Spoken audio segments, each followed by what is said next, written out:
Aí a gente pensou, bom, a gente pode usar o espetáculo também como uma alavanca para as crianças compreenderem também o sistema capitalista, né? Então ele pode virar um pouco educacional nesse sentido de que as crianças podem começar a pensar o valor das coisas.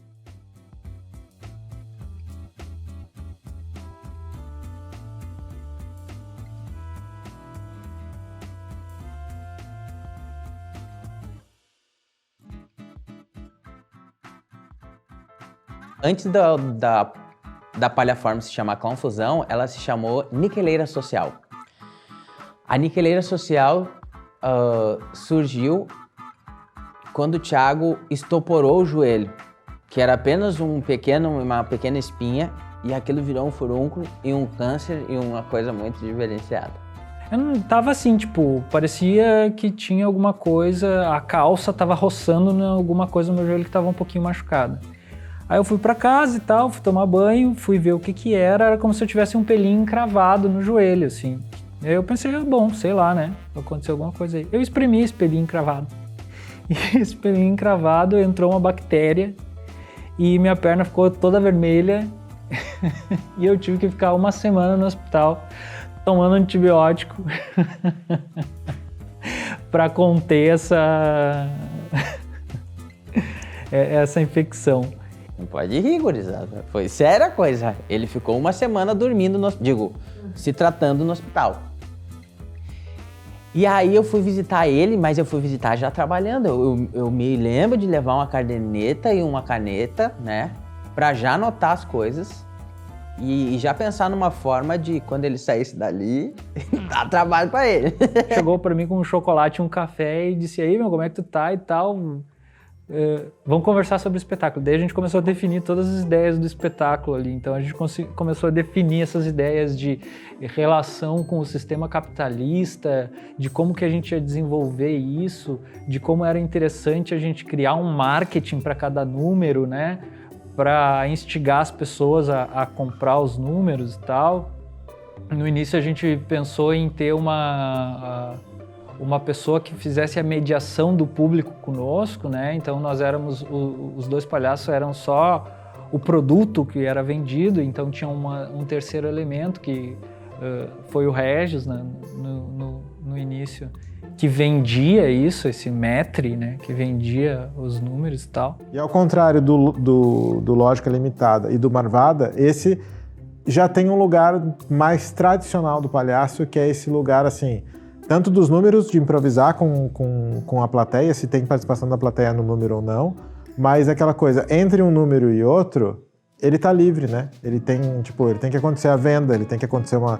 Então ali, literalmente, é palhaçaria em estado puro de espetáculo de rua, sabe? Tipo, tá ali com o jogo com quem está conversando, sabe? Tipo, com quem tu está trocando. A gente primeiro montou a Niqueleira Social, depois chegou a Bi e montou junto conosco o Clownfusão. Nesse período a gente ainda pensava em manter o sistema de troca com moeda real, né? O real, que é a moeda nacional no Brasil. Só que daí a gente começou a se deparar com situações em que talvez a gente não pudesse lidar com dinheiro real. Que era, por exemplo, levar o espetáculo para uma escola. Como é que a gente ia vender números para as crianças, né? A gente ia acabar gastando o dinheiro do lanche das crianças. E a gente não poderia, obviamente, vender os números. Mas a gente não ia dar os números. A gente teria que fazer ou um escambo, que foi uma proposta feita, ou uma venda, mas com qual ticket de validade, né? Com qual valor? O que seria? Essa coisa teria que ter um valor palpável, né? Então, houveram algumas sugestões, dentre elas a gente viu a possibilidade de ter um real de chocolate, porque daí as pessoas que comprariam os números teriam essa possibilidade de eu vou comer o chocolate ou eu vou dar o meu chocolate, que é uma coisa que tem valor para mim, e vou dar esse meu chocolate, essa coisa de valor, para a pessoa apresentar um número. Ou seja, o número tem valor, né? Assim como o sistema capitalista. Mas claro que a gente ia para uma escola, então o chocolate não era uma opção. Então a gente comeu todos os chocolates. Mas a gente viu a necessidade de criar esse ticket de valor, né? E a gente pensou, bom, a gente pode usar o espetáculo também como uma alavanca para as crianças compreenderem também o sistema capitalista, né? Então ele pode virar um pouco educacional nesse sentido de que as crianças podem começar a pensar o valor das coisas e quanto vale, e não só monetariamente, mas a ação também, quanto vale comprar uma coisa, se realmente vale a pena e tal, e começar a pensar esse sistema.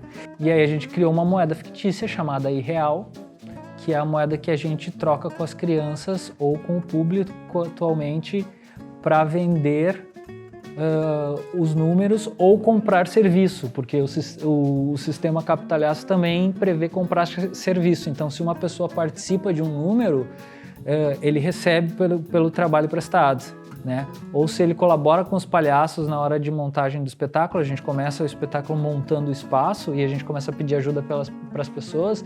Se uma pessoa colabora conosco de alguma forma, a gente paga pelo serviço dela, né? Da mesma forma como ela vai pagar pelo nosso número. Ou seja, nós só apresentaríamos o número se os iReais estivessem na nossa conta. Faz sentido, né? Quando as pessoas compram os números, elas definem a ordem do espetáculo. Ou seja, a dramaturgia do todo não é a gente que define, são os compradores dos números. Para pensar a dramaturgia, a gente teve que pensar de uma forma muito flexível e encontrar como construir esse jogo com o público que permitissem também que os meninos pudessem estar adaptando todo o tempo, porque digamos, o público entra como também como dramaturgo, né? Porque de alguma maneira a ordem dos números ou a seleção dos números que vão ser realizados vai ser através, né, da escolha do público, perdão. Então vai ser através dessa escolha do público. E então isso nos coloca numa dramaturgia que tem que ser flexível e num jogo também que tem que ser flexível. Então foi muito interessante a gente pensar em como construir algo que não ficasse totalmente à deriva, no sentido de a gente poder também consolidar um todo unificado, mas que tivesse essa possibilidade de jogo e de alguma maneira como também estruturar esse jogo dos meninos dentro do espetáculo através de algumas dinâmicas, mas que fosse sempre adaptável e em relação ao que estava acontecendo, né? Então tem essa... A gente sempre fala, obviamente, que cada apresentação é única e mais, né, quando a gente trabalha com um palhaço, porque é primordial essa relação com o público, mas aqui no Clown Fusão, esse é, digamos, um eixo norteador, assim, da construção dramatúrgica, que ela só vai se dar, que ela só existe nessa interação com o público. Que eu acho que é uma das potências do espetáculo. E aí a gente também entendeu que no sistema capitalista isso já acontece, a gente trouxe para o sistema capitalista que é monetizar e dar valor para coisas diferentes. Então, ações, situações ou objetos diferentes têm valores diferentes, eles têm pesos monetários diferentes. Dependendo da dificuldade de um número, por exemplo, ele ia ter um valor diferente. Então a gente classificou os números que a gente colocou à disposição da Palhaformance em fácil, média dificuldade e difícil, né? Então o cardápio ele é em 3 etapas, fácil, médio e difícil. Cada um tem o seu nível de valor e aí as pessoas têm que dar um jeito de comprar isso, seja com o dinheiro que ela tem, que ela já capitalizou ali, né? Ou seja, tendo a necessidade de compartilhar dinheiro com alguém. Alguns números tinham valores que uma pessoa não poderia comprar, mas que unindo forças financeiras, ou seja, fazendo parcerias financeiras irrealísticas, possibilitava de a gente comprar um número mais caro. Esse sistema de escassez como uma proposta de marketing veio por dois modos. Uma que a gente não ia ficar 3 horas lá apresentando, a gente queria fazer disso um espetáculo, ou seja, transformar esta Palhaformance Clown Fusão em uma proposta de apresentação. A gente vai no local e apresenta.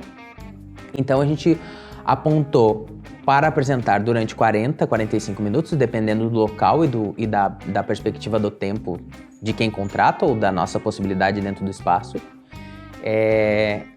E isso fazia também, dentro dessa proposta de marketing, que as pessoas optassem por ter o seu irreal e ficar com aquele irreal para si, ou se dentro daquele tempo ela ia conseguir uma parceria para comprar um número maior, né? Ou se ela ia comprar aquele número.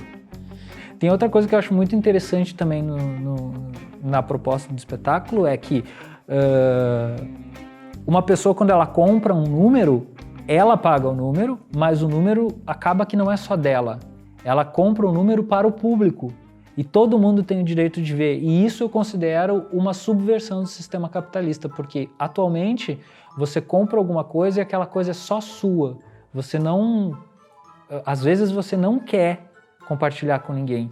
No Clown Fusão você obrigatoriamente compartilha com todos, então você não compra para si, você compra para todos. E no momento em que você se une com outras pessoas para juntar dinheiro e comprar, você compra para aquela pequena sociedade que se instaurou ali naquele momento para assistir o espetáculo. E eu acho isso um ponto muito interessante.